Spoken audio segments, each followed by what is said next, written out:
насан турсан хүмүүст уншиж болох ном бол нөгөө нийтийн номосондоо байх хэрэгтэй.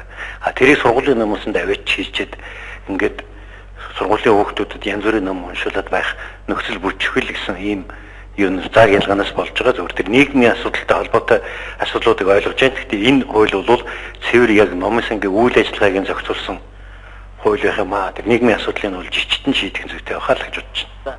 Энэ одоо 21-р зуун одоо гар утас энгийн байж байгаад ухаалаг болсон байгаа. Номын сан бас яг энэ оруулж ирж байгаа хэлбэрээр явах юм бол ерөнхийдөө нэг миний харж байгаагаар нэг хэдэн номын сангийн 50-аар өрсөн, нэг умгар өрөнд хэдэн ширээ сандал тавьсан, хөдөө орнуудад тийм зүйл цаашид харагдаж байна л да. Тэгэхээр дэлхийн нийтэд өнөөдөр номын сан юу болсон бэ гэдгийг та бүхэн сайн мэдж байгаа шүү дээ. Номын сан гэдэг чинь ерөөсөө өөрөө тэр чигээр ухаалаг номын сан болсон. Ганцхан хүн очоод ном унших асуудал тэнд биш. Тэнд нийгэм, эдийн засаг, соёлтой холбоотой маш том үйл арга хэмжээнүүд явдаг.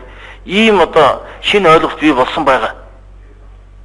Тэгэхээр яг энэ чигээр явах юм бол энэ зүгээр л одоо хуучны эд ном тавьсан музейд одоо болох ийм зүйл харагдаж штэ.